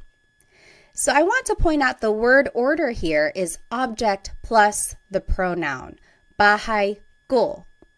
This is different from English because we would say my house. The pronoun goes first, my house, and then it's the object. So in Tagalog, it's the opposite. The object goes first, and then it's the pronoun. And this is an important note. These types of possessive pronouns never go at the beginning of the sentence in Tagalog. They go after the object. So you would never start your sentence with ko or mo or nya. It just doesn't work like that. All right, so let's do some examples. I'm going to go ahead and turn off my screen here. Now, in order to use these possessive pronouns in a sentence, we have to have a noun and an adjective. So we will learn some of these nouns and adjectives here. In this top left corner are the possessive pronouns we just learned. Now here are some nouns. So aso is dog, pusa is cat, coche is car, bahay is house, pagkain, food, mga damit, clothes, buhok, hair, ulo, head, mga kamay, hands. So again, that's how you make something plural. You have to add the word mga before it. Mga kamay means hands. Now here are some words for people that you might know. Tatay, father, nanay, mother, kapatid, brother or sister. So that's gender neutral. Kapatid is a brother or a sister. Mga anak, children, kaibigan, friend. And now here are some adjectives. So here are different colors, mga kulay. Pula is red, kahel, orange, dilaw, yellow, verde, green, azul, blue, lila, purple, puti, white, itim, black, abo, gray, rosas, pink, ginto, gold, kayumangi, brown. And some more adjectives, masakit, hurts, sira, broken, nawawala, missing, masaya, happy, bago, new, malayo, far away, masarap, delicious, malamig, cold. And lastly, let's finish off with some more adjectives. Matangkad, tall, maliit, little, malaki, big, mahaba, long, maikli, short, thing, nakakatawa, funny, maganda, beautiful, guapo, handsome. All right, so that's a lot of vocabulary right there, which is great because then we can make a variety of sentences. Now here is the sentence structure for using these possessive pronouns. So first comes the adjective, then it's the word ang, which means is or are, then it's the object, and then it's the pronoun. So let's take a look at some examples. Number one, your, plural, food is delicious. Let's do this one together. So the adjective comes first. Take a look at the sentence structure. Adjective comes first, so it would be masarap. It's right over here in this pink box. Masarap means delicious. Then it's the word ang. Then it's the object, food, which is here in the noun section, food, pagkain. And then it's the pronoun, ninyo, plural. Your food is delicious. Masarap ang pagkain ninyo. So do you see how we just plugged everything into the sentence structure here? It's a matter of knowing these vocabulary terms and then just putting it into the sentence structure. This is a good phrase to know if you're visiting like a Filipino restaurant or if you are visiting a family member, like someone who's older than you and you want to be respectful after they fed you. You could say, masarap ang pagkain ninyo. Your food is delicious. All right, so go ahead and take a minute and do the rest of these examples, and then we will go over it in just a bit. All right, so let's start with number 2. My head hurts. It would be, masakit ang ulo ko. Masakit ang ulo ko. My head hurts. Number 3, his brother is funny. Nakakatawa ang kapatid niya. Nakakatawa ang kapatid niya. So kapatid is one of those words that's gender neutral. If you wanted to be specific and say brother, like this sentence is perfectly fine, but you could go further and say, nakakatawa ang kapatid na lalaki niya. Or nakakatawa ang kapatid niya na lalaki. So, but usually you can just say, nakakatawa ang kapatid niya. Number 4, their car is broken. Sira ang kotse nila. Sira ang kotse nila. Number 5, our exclusive house is far away. Malayo ang bahay namin. Malayo ang bahay namin. Number 6, your singular hands are cold. Malamig ang mga kamay mo. Malamig ang mga kamay mo. And lastly, number 7, our inclusive cat is black and white. Itim at puti ang pusa natin. And that is how you say and. It's just the word at, A-T. Itim at puti ang pusa natin. All right, so here is a quick Taglish tip. Taglish is Tagalog and English put together. I am a big supporter of using English in Tagalog if you are still learning new vocabulary. So here is one way you can use it. So here is the sentence structure we just learned. If you don't know an adjective or an object in Tagalog, just say that word in English. For example, his cousin is beautiful, or my child is heavy. We didn't learn the word for cousin, we didn't learn the word for heavy. So you can just say them in English. Maganda ang cousin niya. His cousin is beautiful. Maganda ang cousin niya. Or heavy ang anak ko. My child is heavy. Heavy ang anak ko. So that works. That's perfectly fine. But the idea is to go back and look up what those words are later so that eventually you can say the whole thing in Tagalog. Maganda ang pinsan niya. So pinsan is cousin. And this is gender neutral as well. Maganda ang pinsan niya. Or mabigat ang anak ko. Mabigat means heavy. So if you don't know a word in Tagalog, don't be discouraged. I do want you to try and use Tagalog as much as you can, even if that means having to sneak in some English here and there. And then hopefully someone will just correct you and say, oh, cousin in Tagalog is pinsan. So then you can just start saying pinsan in your sentences. All right, so here are the examples we just did, and I want to take a closer look at number 1. Your food is delicious. And you can say it in an alternative way. So your food is delicious. We just learned, masarap ang pagkain ninyo. Adjective comes first, then it's the object, then it's the possessive pronoun. That's the sentence structure we just learned. However, you could switch it up and say, ang pagkain ninyo ay masarap. That also means your food is delicious. Ang pagkain ninyo ay masarap. Now the object is at the beginning. Then it's the possessive pronoun, then it's the adjective. So there is kind of a change in the grammar structure here. And now you are using this word ay, which is a sentence connector, which means is. So ang in this phrase means is, but then when you're switching it up, I is the connector here. Not a lot of people use this second form. It's more formal, it's more casual to just say, masarap ang pagkain ninyo. But this is not wrong. Ang pagkain ninyo ay masarap. That is perfectly correct. It's grammatically correct.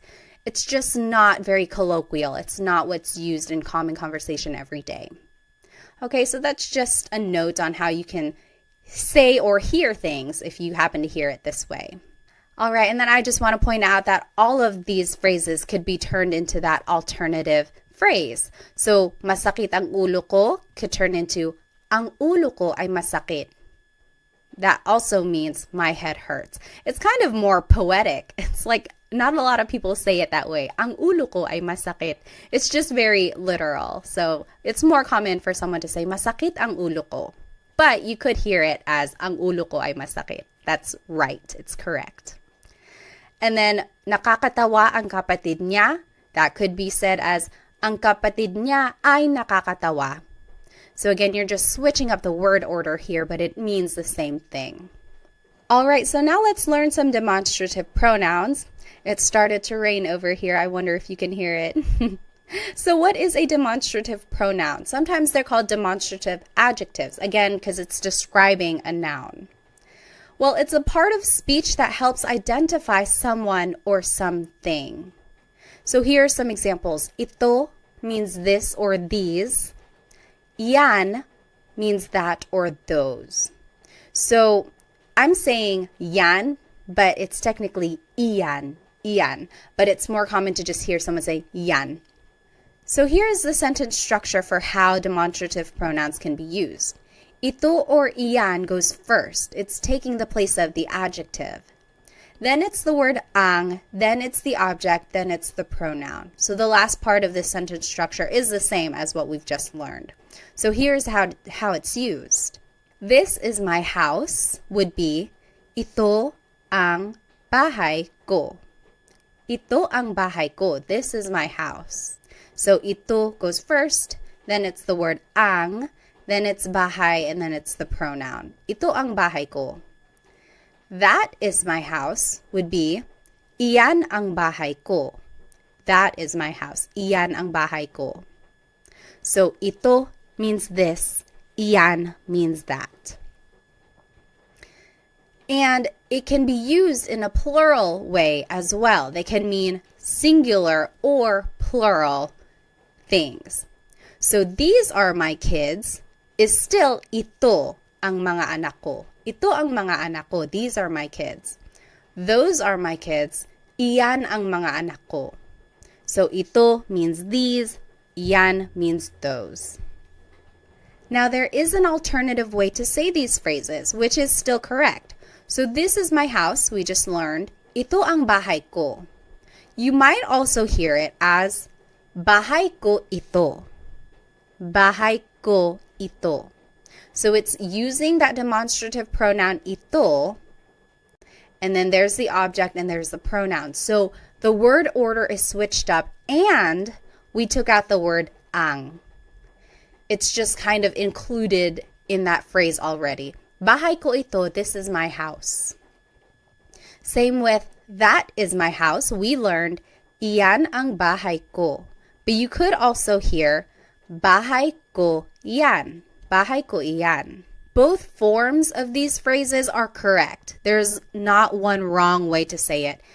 Ito ang bahay ko might be a little bit formal, but it's said just as much as bahay ko ito.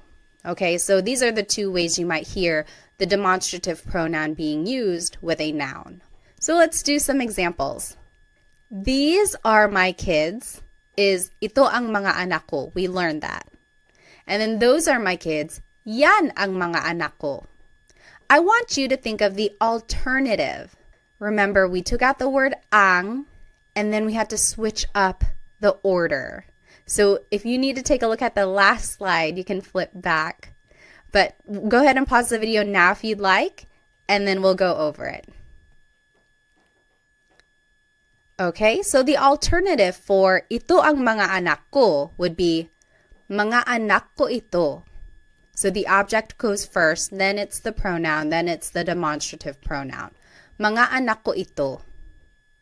Yan ang mga anak ko can also be said, mga anak ko yan. Mga anak ko iyan. Okay, so those are the different ways you could say these phrases. They are both used equally as much. Okay, so this is just a review of the sentence structure for using these pronouns. Usually it's the adjective first, or it could be the demonstrative pronoun ito, iyan.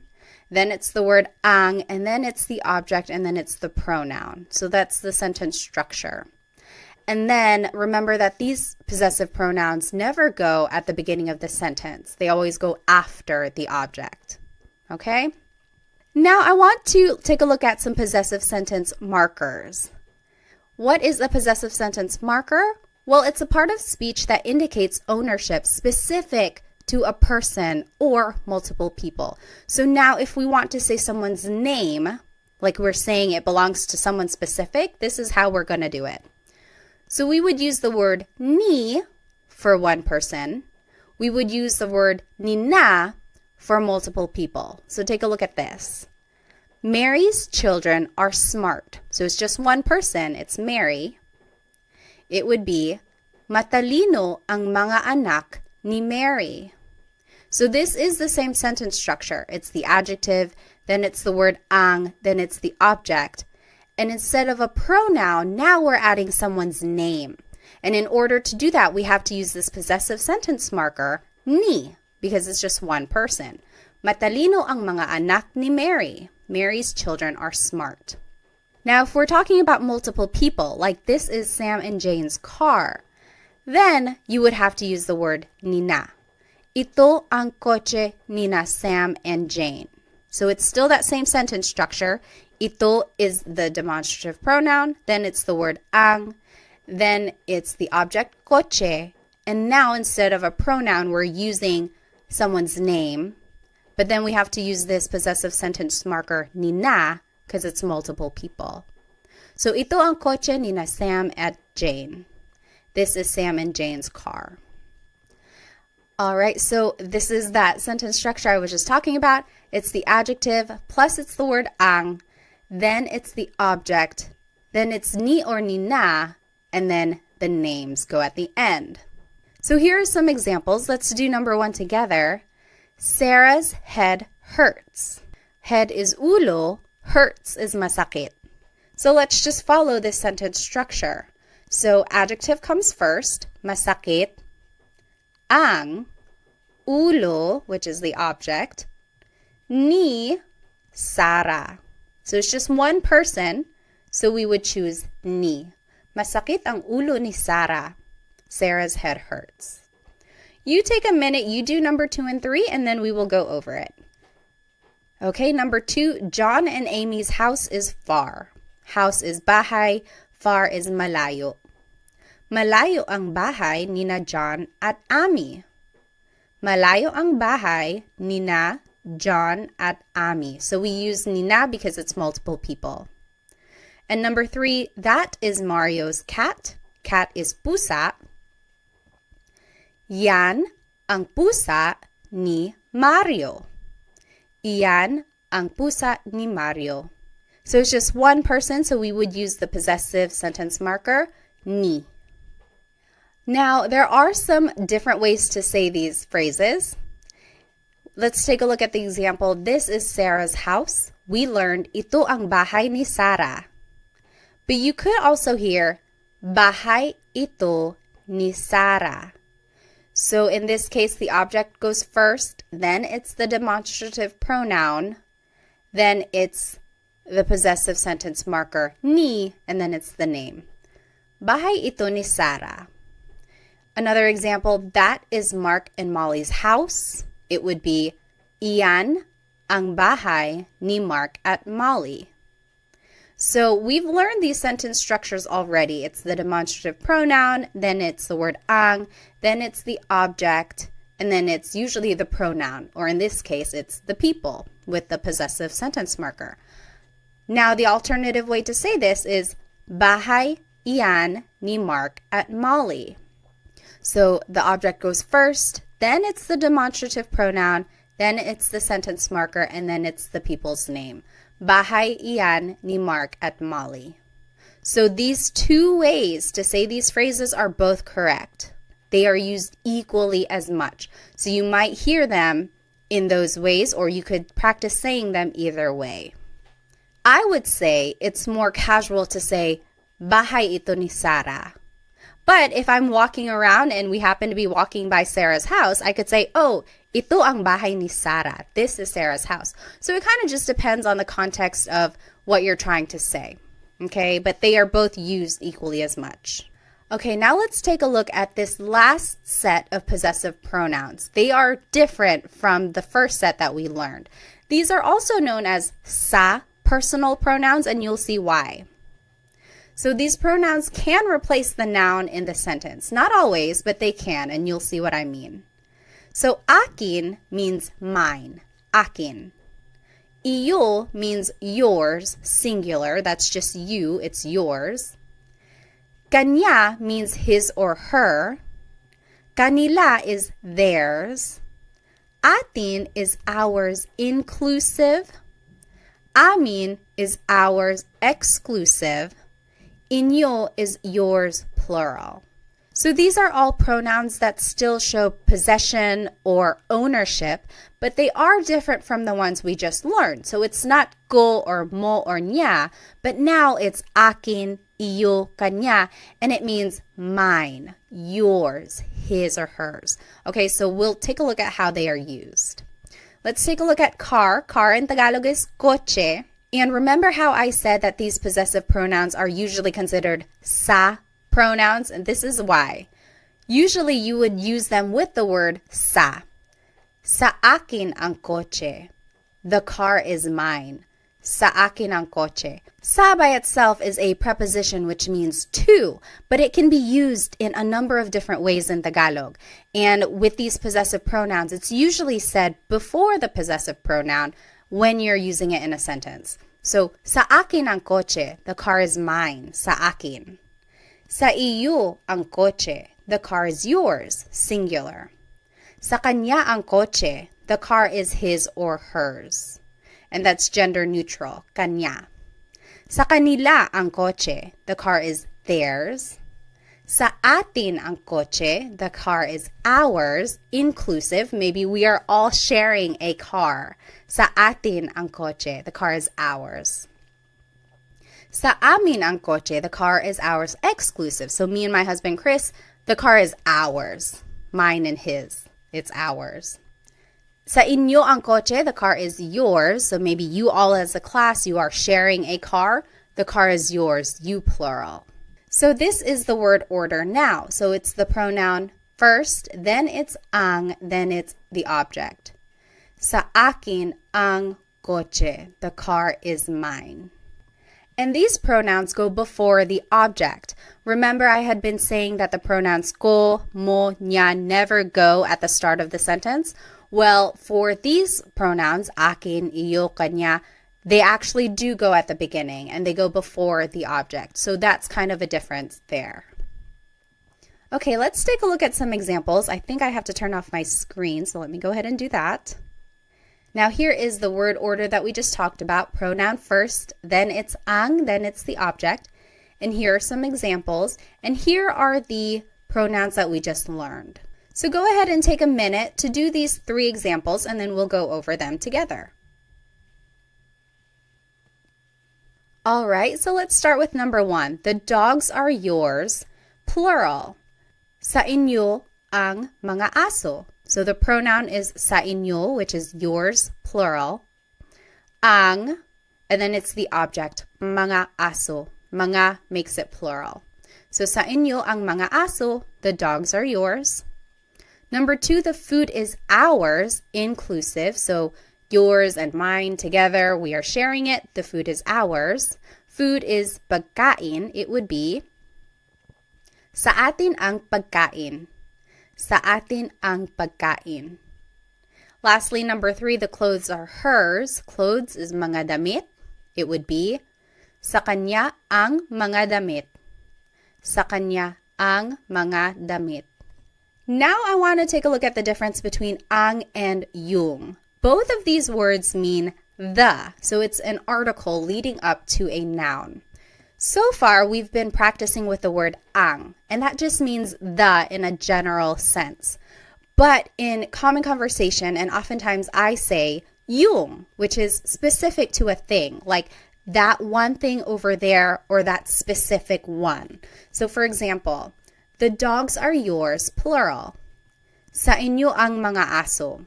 That just means, oh, the dogs are yours. The dogs, any dogs, the dogs are yours. Whereas if I were to say, sa inyo yung mga aso, maybe we had already been talking about specific dogs, like, oh, the 2 right there. Sa inyo yung mga aso, the dogs are yours. So it's a very subtle difference there, ang and yung. And oftentimes people are just using them interchangeably. But when I use yung, it's like I'm already talking about something specific. We had already been talking about some specific dogs, and I'm like, oh yeah, the dogs are yours. Now the next example, the clothes are hers, we learned, sa kanya ang mga damit. The clothes are hers. We're just talking about it in a general sense. We don't know what clothes specifically. We're just saying, oh, the clothes are hers. But if we had already been talking about maybe a box of clothes that's on the floor and someone was like, whose clothes are these? We could say, sa kanya yung mga damit. Oh, the clothes are hers. These specific ones, the clothes are hers. So that is the slight difference there between ang and yung. You will certainly hear them interchangeably in common conversation. Just for our practice, I indicate which one I want you guys to use. So sometimes it's ang, sometimes it's yung, but just know that there is a slight difference, but they are mostly the same. All right, now let's switch gears a little bit. Na is a sentence marker that is used to connect an adjective. So for example, the house is theirs. We learned, sa kanila yung bahay. The house is theirs. Sa kanila yung bahay. It's a very simple sentence. If you want to add an adjective, the big house is theirs. This is how you would do it. Sa kanila yung bahay na malaki. So see, we added an adjective now. And you would do it by adding this sentence marker na, and then it's the adjective malaki. Sa kanila yung bahay na malaki. But you could also hear it this way. Sa kanila yung malaking bahay. So this is an alternative phrase, but it still means the big house is theirs. Sa kanila yung malaking bahay. Technically, this is malaki na bahay. The na is in there, but it's being incorporated into the adjective malaki. And you only make this contraction if the adjective ends with a vowel. So see, malaki ends with an I, and when you are putting the adjective first, instead of saying malaki na bahay, you could just say malaking bahay. So it's a contraction. Now let's take a look at another example. The little house is theirs. Sa kanila yung bahay na maliit. So there's that sentence marker na, and then the adjective maliit means little. You could also hear sa kanila yung maliit na bahay. So we just switched it. We put the adjective first. And now we don't make the contraction. We don't put it together because it doesn't end with a vowel. You would still use this sentence marker na. So that's just one important thing. If the adjective does end with a vowel, you can make a contraction. And just know that the sentence marker na is there. Malaking bahay technically is malaki na bahay. But we just made the contraction just to make it easier to pronounce and make the sentence flow a little bit better. But if the adjective ends with a consonant, you don't make the contraction because it doesn't really work like that. And these two ways to say these phrases are used equally as much. There isn't a formal way, there isn't a casual way. It's just kind of personal preference or depending on what someone wants to say. Now let's do some examples. It is the sentence structure pronoun first, then the word yung. Now I want you guys to just practice yung, but again, remember it means the, and it's interchangeable with the word ang usually. Then it's the object, then it's the word na, and then it's the adjective at the end. And then here are the possessive pronouns that we learned. And here are some examples. Let's do the first one together. The white car is mine. White is puti, car is coche. So let's just follow this sentence structure. Pronoun first, sa akin, yung, then it's the object coche, then it's the sentence marker na, and then it's puti, the adjective. Sa akin yung coche na puti. The white car is mine. Sa akin yung coche na puti. What do you think the alternative way to say this would be? So remember, you can put the adjective before the object, and depending on whether or not there's a vowel at the end, you can make the contraction. What do you think the alternative phrase would be for sa akin yung kotse na puti. The alternative phrase you could say is sa akin yung puting kotse. So remember, the adjective can go first, and technically the sentence marker na is here, but we just made a connection. So puting kotse. Sa akin yung puting kotse. So for these next examples, I want you to make the sentence using the sentence structure, but also write it in the alternative way. Remember, these two ways to say it are equally used as much. So there is the vowel again, just pointing it out. You can make the contraction because puti is the adjective and it ends with a vowel. Go ahead and take a minute, do these examples, and then we'll go over it. All right, number 2, the black and orange cat is ours, inclusive. Black is itim, orange is kahel, cat is pusa. It would be, sa atin yung pusa na itim at kahel. Sa atin yung pusa na itim at kahel. Remember to say and if you have more than one adjective, it's just the word at. That means and. Now, the alternative way to say this would be, sa atin yung itim at kahel na pusa. So na is still there because itim and kahel end with a consonant. There's nothing to make a contraction for. So sa atin yung itim at kahel na pusa. All right, number 3, the new clothes are not yours. Singular. New means bago. Clothes is mga damit. So this is a way to kind of negate a thought. So it's not something we've seen so far, so this is how you do it. Hindi sa iyo yung mga damit na bago.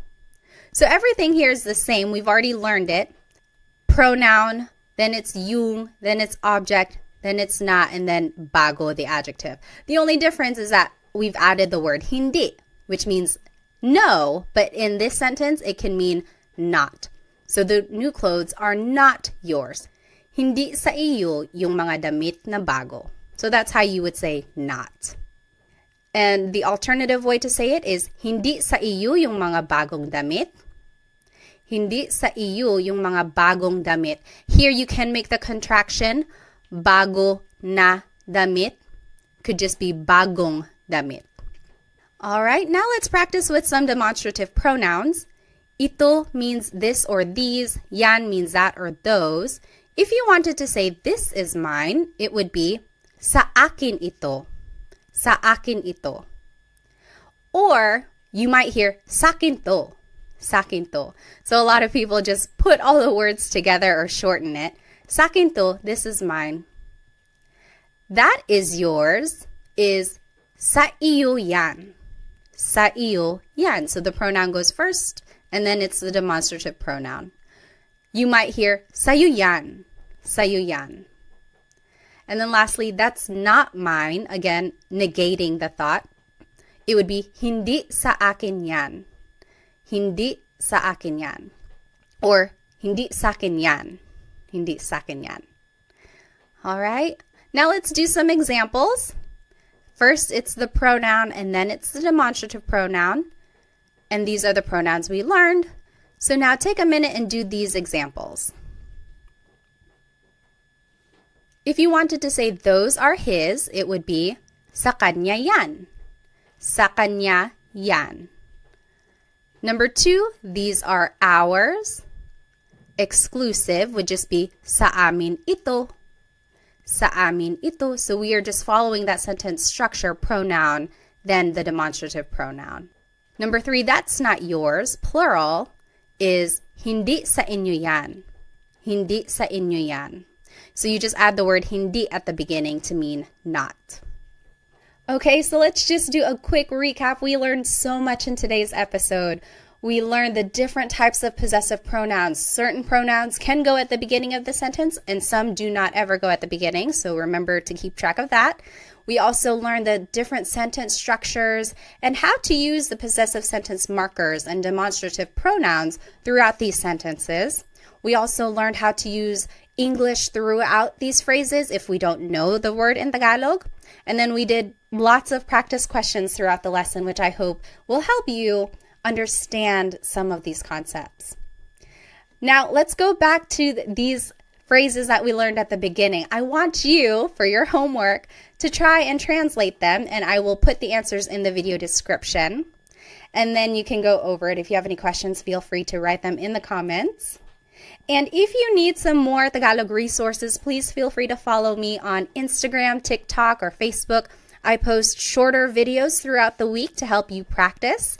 And then feel free to check out my Amazon storefront. I have lots of good links in there for Tagalog resource books that I think are helpful. Also some Filipino-inspired products which I think you might enjoy. I also have a Stan store which has products in there, and then also I have some group classes. So if I'm holding any group classes, you might be able to sign up. Well, thank you so much for spending some time with me today. I will see you in our next Tagalog Time episode. Paalam!